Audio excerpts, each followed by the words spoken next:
Assalamualaikum сүйіктөрчүлөр, Фрунзе ТВ каналы чоң суроо долбоору кайрадан эфирде. Жана бүгүнкү күндө аба ырайын өзүңүздөр байкап тургандай аябай эле суук, кар жаап жатат. Жана Бишкегибизде көптөгөн мекендештерибиз жылуу кийинип алып, бир жактарга эле шашып баратат. Бирок ага карабастан бүгүн да токтотуп бир эки суроо узатабыз жалган кыздарга. Себеп дегенде биздин кээ бир чыгарылыштарыбызда комментарийлерди окусак, эркектерибиз баягы айтып өткөн эле сөз, кыздардын баарын эле бир рамкага, бир шаблонго киргизип коюпсуздар. Кыздардын баарына эле акча керек, кыздардын баары ошого эле карайт деген сыяктуу стереотиптер менен. Андай сыяктуу стереотип кыздарда дагы бар. Бүт баары эле кыздардын ою боюнча эркектин баары бирдейби же бирдей эмеспи деген сыяктуу суроого бүгүн жооп алабыз. Ал суроого жөн эле кандай деп ойлойсуз? Эркектин баары бирдейби деп эле коюп чектелбестен кошумча суроолорубуз болот. Алардын бири көзгө чөп салуу темасында да болмокчу. Себеп дегенде эң басымдуу бөлүгү ушул боюнча ойлорду айтылат болуш керек деген ойдо болуп. Если болбосо, то сурап көргөнгө да аракет кылабыз. Кыскасы тема кызык. Кыздардын ою кандай болот? Аны бир нече секундтардан көрүп баштайсыздар. Ал үчүн баштаардан мурда эле бир эле чакан суранычыбыз: каналга сөзсүз түрдө катталыңыздар. Себеп дегенде 300 миңге аз калдык, жаңы жылга чейин жеткенге аракет кылалы деген пландарыбызды койдук. Ага дагы жакшы бир долбоорлор даярдап жатабыз. Коңгуроону басыңыздар, себеп дегенде видеолор биринчилерден болуп көрүшүңүздөр керек. Жана абаңыз катары лайк басып койсоңуздар, биз даптайбыз, баштамакчыбыз. Чоң суроо, кеттик.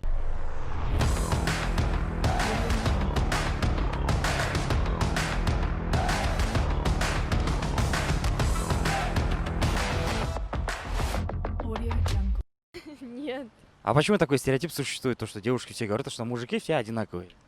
ну, я не знаю, извините, я очень тороплюсь, пожалуйста. Мен андайга кошулбайм. Неге? Ал анткени кыздын өзүнө зависит окшойт. Типа кантип О. кабыл алат. Вот, эми ушу жакшы жооп боло баштады. Эми кичине подробныйраак айтып берип койсоңуз, кандай болуш керек кыз? Кыз өзү, кыз өзү кыздыгы менен назданып, Жок, назданып берсе деле болбойт. Мисалы, мындай эми көпчүлүк учурда кыздардын оозунан жаңырат, что эркектердин баары бирдей деген ойчу. башкасын билбейм, но мен өзүмдүн оюм андай эмес. Андай эмес, башкалар айтып атканынын себеби эмнеде деп ойлойсуз? Может, ал ошол айткан кызга или айткан көп кызга ошондой окшош же болбосо, ну типа одинаковый поступка менен келген балга Кандай поступка? Ну, типа, Изменять эткенби? возможно. Возможно эмес, основной ошол боюнча недовольстволор айтылат экен деп атам да анан. Еще этот кыз өзү туура эмес таңдап алат. Кыз өзү туура эмес тандап алат дейсиз, Ну, чаще всего, да, бывают такие девушки, которые говорят, но не все. Вы, короче, не придерживаетесь такого мнения. Нет, конечно. А те, которые говорят, то, что все одинаковые, они из-за чего могут так говорить? Ну, возможно, разбитое сердце. Разбитое сердце — это подразумевается то, что ушел к другой. Ну, не обязательно к другой, но, возможно, да. Ну, то есть, возможно, уже несколько раз поступали плохо с человеком. Может, поэтому... А такое тогда мы мнение. тоже, оказывается, имеем право так говорить, то, что девушки все одинаковые. Ну, это глупо. Если вы хотите быть глупым, то да. Ну, мы не хотим быть глупыми, Да, но мы против таких стереотипов. Конечно, я тоже против. Молодец, вас как зовут? Джангл. Джангл. Вопрос такой, как вы думаете, сколько процентов мужчин изменяют своим женам, девушкам и просто любимому человеку? Ну, я думаю, часто. Ну, я не могу В приводить. процентном соотношении из 100% мужиков сколько? Если именно в Бишкеке, наверное, 45. 45% мужиков изменяют. Да, меньше половины. Да, из-за этого есть такое слово, то, что мужики все одинаковые, они все кабели и такие сволочи, да? Ну, я не такого мнения, ну да, наверное. Все, спасибо. Азыр могу кыздарга узатып жүрөбүз да байке биз. Эркектердин баары бирдей деген ойго кошулат экен көпчүлүгүчү. Себеп эми Бар кидальщик деппи? баары кидальщик, баары изменять этет деген ойдо эми мындай камера алдында баары эле мындай болуп калат атат. Жок, биз андай эмеспиз деген. Бирок эмне үчүн дейсиз? Эркектердин өзүбүз нито жүрөбүзбү же кандай? Повод берип атабызбы? Кыздар просто адашып ойлонот. Кидальщик могу жардылыктан эле болуп атат го да, элде эчтеке жок да, анан баягы эмелер жетишпей атат. Белый принцтерчи, белым коня деп койчу эле бар куш андайлар аз да, көбү жарды. Анан тиги балдар тияка бияка секирип эле куурады да, чынында. Чынын айтыш керек да. Бул жардылыктан отнесите это.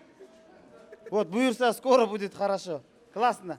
Кыргыз балдар, кыздар үйлөнүп алып өлө жыргап жашайсыңар, бактылуу болосуңар, үйлүү болосуңар, жумушуңар тиги только Садыр Жапаровду надо поддержать. Всё, рахмат. Нет, я как бы не все мужики одинаковые. Я думаю, что все разные. У всех разные воспитания. И это зависит от воспитания, думаю. А, допустим, ну, где-то процентов 70, может 60% девушек считают, что все мы одинаковые. Оказывается, из-за чего вы думаете? Из-за чего?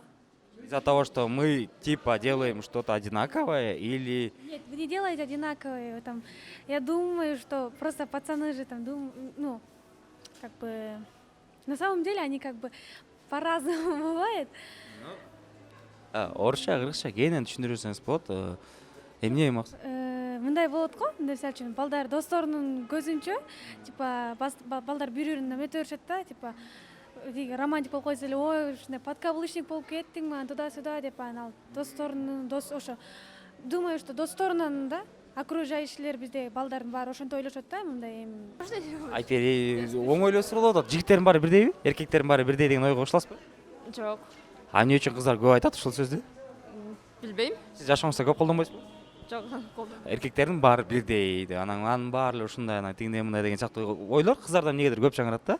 Так же как жигиттерден кыздар байлыкка карайт, кыздар анан мындай кылсаң эле болду, деген машинаң болсо болду, үйү болсо болду, тие берет деген сыяктуу ушундай адашкан ойлор көп дегеним да.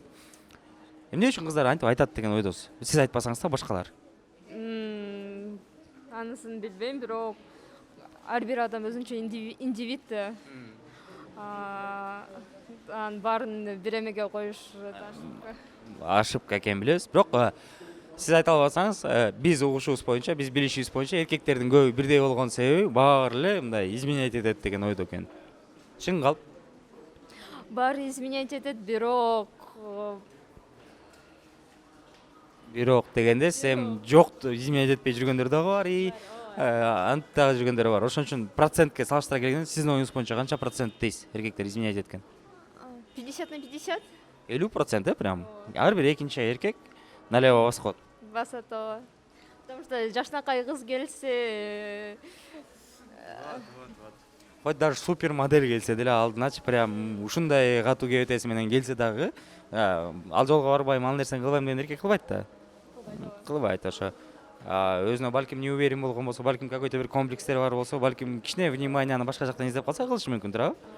Ошол эле сыяктуу да. Эркектерге бизге да бир кээде ушундай сөздөрдү уксак обидно болуп кетет, потому что анча-мынча жигиттердин арты менен ошол эле сөздөр мага да тийип калат. А мен өзүмдү кандай жүргөнүмдү билип туруп, неге мен бул сөздү угушум керек деп обидно болуп кетет да. жок, кара. Бул жерде кыздардын дагы эмеси бар да. Ошибкасычы. Эмне дегенде кээ бирки кыздар балдарды ущемлять этип коюшат. Алар өзүндө неуверенный болгон үчүн башка жактан издеп утешение издегендей болушат да. Басынткан үчүн, кичине үстөмдүк кылып койгон үчүн анан башка кыздарга барып ыйлактайт. Мен ушундай, мени баалашпайт, мени кыйнайт деген сыяктуу. Либо просто бир эле нерсе кайталанып тажап кетиши мүмкүн деген. Мүмкүн. Мүмкүн, Чоң рахмат. Ну, не знаю. А почему вы так любите говорить, то, что мужики все одинаковые? Есть такой стереотип у девушек. Просто они делают, ну, Некоторые вещи, да, за которые им не стыдно, но вам да. да, Например, не знаю. измена. Ну, бывает, да. Ну, основная причина повода для того, чтобы говорить, что все мужики одинаковые. У девушек. Нам вот это жестко интересно. Ну, я думаю, да. Ну, вы сейчас не можете сказать то, что они все изменяют? Нет. Ну, Или мысли-то одинаково, или как? ну, мыслят одинаково, я думаю. Мгм. А если изменяет? Это хорошо, плохо? Конечно, плохо. Но как вы думаете, сколько процентов мужиков изменяет своим любимым? Ну, по-моему, где-то 70. 70% мужиков изменяют, да? Ну, я не буду спорить, потому что, скорее всего, так и есть, возможно. И основная причина, почему они могут изменять. Может, нехватка внимания? Ой, я даже не знаю. Ой, надо. Все ли мужики одинаковые? Нет? Девочки, можете вы сказать? Все ли мужики одинаковые? Все мужики одинаковые? Нет. Все ли мужики одинаковые? Нет. А почему вы любите так говорить? Как? А почему девушки любят так говорить, то, что мужики все одинаковые? Ну, я не знаю. А вас как зовут? Меня Кызнуру. кызым да кыргызча айта берсең болобу? Ата орусча болсо аябай эле көп болуп кетет. Анан жазышат кыргызча сүйлөшпөйбү деп. Кызым, эмне үчүн айымдар ушундай көп айтышат? Эркектердин баары бирдей дегендей. Ну, я не знаю, как бы. Ар кайсы аялдын мнениясы ар башкача да. Сиздики жок, Нет. Ошентип айтып жүргөн кыздар эмне үчүн айтып атат деген ойдосуз? Наверное, балдар, наверное, көп тартылган үчүн болуш керек. И все-таки думаю, что все мужики одинаковые, да. То есть кыздардын ою боюнча эркектин баары тартынып берет, ошон үчүн баары бирдей. Да, наверное. Силер андай болсо кыздардын баары бирдей деп туруп, мисалы, могу мнение кошуласызбы, что кыздарга только байлык эле керек деп, байлыкка карап отношение кылышат деген. Нет. Нет, туура, мен да кошулбайм, потому что кызга жакшы подход керек дегендей. И то же самое, мисалы, эркектерге деле бересиз. Кыздарга внимание керек, и все, только внимание болду. Им не нужно богатство. Эми көбү уялып аткандан биз мындай суроонда мындай да буруп коюп атабыз. Баары бирдей деген сөз көп учурда жанагындай типа эркектин баары изменять этет деген сыяктуу сөзгө да келип такалып калат экен да. Ошого кошуласызбы? Жок. Канча процент изменять этет, канча процент прям ушундай верный эркектер дейсиз? Ну, я думаю, то, что 30% да, изменяет, а 70% они верны. Жакшы экен оюңуз мындай. 30% эркектер? В моей жизни еще никто так не поступал со мной, поэтому я, наверное, так думаю. Все одинаковые, прям все. Почему? Потому что Основная причина. Измена? ну, есть разные. Кто-то любит, кто-то не любит. Не, вот, допустим, если человек с кем-то встречается или женат, то, скорее всего, они по любви поженились или по любви встречаются. Но почему так принято говорить, что все мужики одинаковые? Вот. Под одним стереотипом все ему подходим. Ну, Вот. Не можешь сказать, да? Так же, как и парни, которые считают, то, что девушкам нужны только деньги. Ладно. не, мне деньги не нужны. Не, мы-то знаем, потому что мы тоже вот такой опрос проводили. Есть такой вопрос. Сколько процентов мужиков изменяют, по вашему мнению? Ну, не знаю. Ну, приблизительно. Где-то 3, наверное. 3% мужиков? Ну да. И? Не было вопросов таких. Не, ну понятное дело, то, что у вас не было, и у многих не было. Потому что, может, скрытно это как-то делают, может, незаметно. А может, и вообще не делают, потому что человек-то разный. Кому-то может попасться такой дебил, а кому-то очень грамотный парень. Ну да, Но вы по-любому считаете то, что все мужики одинаковые. конечно, Причину не можете сказать. Нет. Вот она женская логика. конечно. Спасибо Все вам. девушки-то скажут. Ну, мы вот ходим, говорят вроде бы нет, мы так не считаем, но когда уже дополнительный вопрос начинается, все уже плывут как бы, да, нет, да. Вот, поэтому спасибо вам большое, всего доброго. Мынакей достар, өзүңүздөр уккандай эле көп эле кыздар андай деген ойго кошулбайбыз дешти. Балким камеранын жанында ошондой деп айтып калышты. Балким чын эле ошентип ойлошот. Бирок бүгүн жакшы сөздөр жаңырап атты. Себеп дегенде ар бир адам өзгөчө кыздарды же балдарды бир өзгөчө бир шаблонго алып караган бул эң туура эмес болуш керек. Себеп дегенде ар бир адамды өзүнчө бир микроскоп менен карап чыгыш керек. Анын жан дүйнөсү башка, анын ой жүгүртүүсү башка, жана эң башкысы анын жашоого болгон көз караштары башка болот.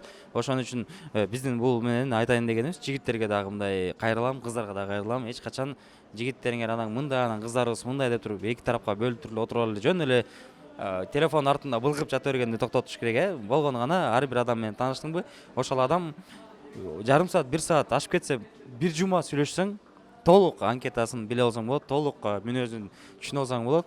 Кандай адам, кандай көз жүгүртүү, ой жүгүртүүдөгү, кандай көз караштагы адам экенин билип туруп, анан ошол адам менен жашоо курган же болбосо мамиле курган болобу болбойбу ошондой эле белгилүү болуп калыш керек. Себеп дегенде аз убакыттын ичинде адамды билсе болот. Туура эмес жолго барабы барбайбы, өмүр бою сен менен болобу болбойбу, же болбосо эң башкысы сени тарынта алабы деген ойлорду ошо менен жыйынтыктап койсок болот. Бул менен айтайын дегенибиз бардык нерсеге мына жигиттерибизге жооп катары болду. Эң башкысы айтып өткөндөй эле эч бир шаблондорду колдонбойлу, тынч гана бири-бирибиз менен сыйырмата жашайлы. Чоң суроо долбоору эмки эфирге дагы бир кызыктуу темалар болгон болсо ылдыйда жазып сунуштап коюңуздар. Себеп дегенде биз көптөн бери биздин көрүүчүлөрүбүздөн сурабай калыппыз.